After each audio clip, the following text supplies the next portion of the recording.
Halo teman-teman, nama saya Sunarti Siregar. Saya adalah mahasiswi di Universitas Muhammadiyah Riau. Pada kesempatan ini kita akan membahas tentang metateori kimia dan etika. Definisi metateori atau metateori adalah teori yang subjeknya adalah beberapa teori. Contoh dari penyataan metateoretis oleh Stephen Hawking ialah setiap teori fisik selalu bersifat sementara. Kamu tidak bisa membuktikannya. Penyelidikan metateoretis umumnya merupakan bagian dari filsafat sains. Juga metateori adalah objek yang menjadi perhatian pada era di mana teori individu dikandung. Filsafat kimia mempertimbangkan metodologi dan asumsi yang mendasari ilmu kimia. Ini dieksplorasi oleh filsuf, ahli kimia, dan tim filsuf kimia. Dan pada bagian akhir abad ke-20 muncul pertanyaan filosofis dari kimia. Apakah kimia adalah studi tentang zat atau reaksi? Berbagai variabel lingkungan berkontribusi terhadap sifat suatu zat, termasuk suhu dan tekanan, kedekatan molekul lain dan keberadaan medan magnet. Seperti yang dikatakan Schumer, para filsuf zat mendefinisikan reaksi kimia dengan perubahan zat-zat tertentu. Sedangkan para filsuf proses mendefinisikan zat dengan reaksi kimia khasnya. Filsuf kimia membahas masalah simetri dan kiralitas di alam. Molekul organik atau berbasis karbon adalah molekul yang paling sering kiral. Asam amino, asam nukleat dan gula, yang semuanya ditemukan secara eksklusif sebagai enantiomer tunggal dalam organisme adalah unit kimia dasar kehidupan. Salah satu masalah paling tipikal adalah menentukan sejauh mana fisika, khususnya mekanika kuantum, menjelaskan fenomena kimia. Dapatkah kimia, pada kenyataannya, direduksi menjadi fisika seperti yang telah diasumsikan oleh banyak orang?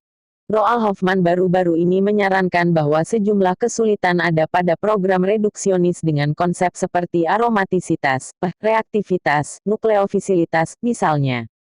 Beberapa filsuf dan ilmuwan telah memfokuskan pada filsafat kimia dalam beberapa tahun terakhir, terutama filsuf Eric Scarry. Scarry secara khusus tertarik pada dasar-dasar filosofis dari tabel periodik, dan bagaimana fisika dan kimia bersilangan dalam kaitan dengannya, yang menurutnya bukan semata masalah sains, tapi juga filsafat. Metaetika. Metaetika sebagai suatu jalan menuju konsepsi atas benar atau tidaknya suatu tindakan atau peristiwa. Dalam metaetika, tindakan atau peristiwa yang dibahas dipelajari berdasarkan hal itu sendiri dan dampak yang dibuatnya. Sebagai contoh, seorang anak menendang bola hingga kaca jendela pecah. Secara metaetis baik buruknya tindakan tersebut harus dilihat menurut sudut pandang yang netral. Pertama, dari sudut pandang si anak, bukanlah suatu kesalahan karena memang dunianya atau dunia anak-anak, apalagi ia tidak sengaja. Akan tapi kalau dilihat dari pihak pemilik jendela, tentu didefinisikan sebagai kesalahan yang telah dibuat si anak. Pemilik jendela berasumsi demikian karena merasa telah dirugikan. Menyikapi persoalan seperti inilah, maka metaetika dijadikan bekal awal dalam mempertimbangkan masalah, sebelum hasil pertimbangan dibuat. Etika adalah cabang dari filsafat yang membicarakan tentang nilai baik buruk. Etika disebut juga filsafat moral. Moral itu adalah ajaran sistem nilai baik buruk yang diterima sebagaimana adanya. Tapi etika adalah kajian tentang moral yang bersifat kritis dan rasional. Metateori kimia. Pada metateori kimia kita menemukan istilah taksonomi, psikologi, penelitian sosial, dan dalam matematika. Taksonomi. Tujuan taksonomi untuk meneliti teori terkait. Temuan pertama mungkin untuk mengidentifikasi kelas teori, sehingga menentukan taksonomi teori. Psikologi. Pada psikologi penggunaan metateori untuk menyediakan sumber konsep yang kaya dari mana teori dan metode muncul. Penelitian sosial. Tahun 1994 bagian ini jarang dibahas oleh para sarjana manajemen dan peneliti dan tahun 2007 hampir semua diabaikan. Dalam matematika. Di dalam matematika metateori kimia diperkenalkan dalam filsafat abad ke-20 sebagai hasil karya ahli matematika Jerman. David Hilbert yang menerbitkan proposal pada tahun 1905. Etika dan ilmu pada dasarnya memiliki relasi dalam kedirian masing-masing. Etika merupakan cabang aksiologi yang pada pokoknya membicarakan masalah predikat-predikat nilai betul dan salah, dalam arti susila dan tidak susila. Menurut Robert C. Solomon, Etika adalah bagian filsafat yang meliputi hidup baik, menjadi orang baik, dan menginginkan hal baik dalam hidupnya. Etika seringkali berfungsi sebagai sesuatu yang membatasi, yang memiliki tujuan agar tidak terjadi deviasi nilai dalam sistem masyarakat. Pada hakikat etika mengandung sebuah pilihan, kebebasan untuk memilih apa yang dilakukan atau harus memilih. Menurut Bacon, hakikat pengetahuan yang sebenarnya adalah pengetahuan yang diterima orang melalui pengalaman. Untuk memperoleh pengetahuan yang benar menurut Bacon haruslah dilakukan dengan cara yang benar yaitu 1. Alam diwawancarai. 2. Menggunakan metode yang benar. 3. Bersikap pasif terhadap bahan-bahan yang disediakan alam. Sesungguhnya ilmu kimia sangat dekat dengan kehidupan jika setiap orang memahami kimia secara menyeluruh. Namun sering timbul persepsi buruk masyarakat terhadap kimia. Padahal ilmu kimia tidak bisa lepas dari nilai dan ilmu-ilmu lainnya.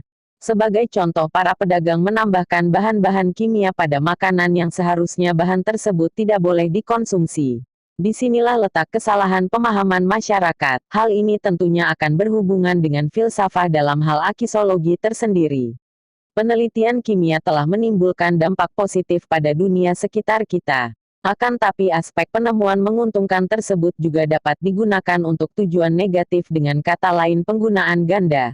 Karena kenyataan ini, para ilmuwan memiliki dua tantangan abadi yaitu menyadari dan tetap menyadari potensi penggunaan ganda karya mereka, dan bertanggung jawab atas masalah penelitian penggunaan ganda mereka. Menurut K. Bertens, etika itu berarti ilmu tentang apa yang biasa dilakukan atau ilmu adat kebiasaan. Dalam Kamus Besar Bahasa Indonesia terbitan Departemen Pendidikan dan Kebudayaan Republik Indonesia, etika dijelaskan dengan membedakan tiga arti. 1. Ilmu tentang apa yang baik dan buruk dan tentang hak dan kewajiban moral. 2. Kumpulan asas atau nilai yang berkenaan dengan akhlak. 3. Mengenai benar dan salah yang dianut suatu golongan. Dari pengertian di atas, jelas memberikan arti etika itu adalah merupakan ilmu. Ilmu tentang filsafat moral, tidak mengenai fakta, tidak mengenai tindakan manusia. Dan pembahasan kita yang terakhir adalah hubungan etika dengan ilmu. Paham yang menyatakan bahwa ilmu itu bebas nilai, menggunakan pertimbangan yang didasarkan atas nilai dari yang diwakili oleh ilmu yang bersangkutan. Manusia pada dasarnya ditabiati oleh akal, maka manusia memiliki ilmu atau logos. Dengan ilmunya itu segala aktivitas kehidupannya dilandasi dengan ilmu yang didasari oleh akal. Ilmu bukanlah tujuan tapi sarana untuk mencapai hasrat akan kebenaran. Itu berimpit dengan etika bagi sesama manusia dan secara agama. Sebenarnya ilmuwan dalam gerak kerjanya tidak perlu memperhitungkan adanya dua faktor yaitu ilmu dan tanggung jawab. Karena keduanya sudah melekat dengan yang pertama. Dengan tanggung jawab itu berarti ilmuwan mempunyai etika dalam keilmuannya.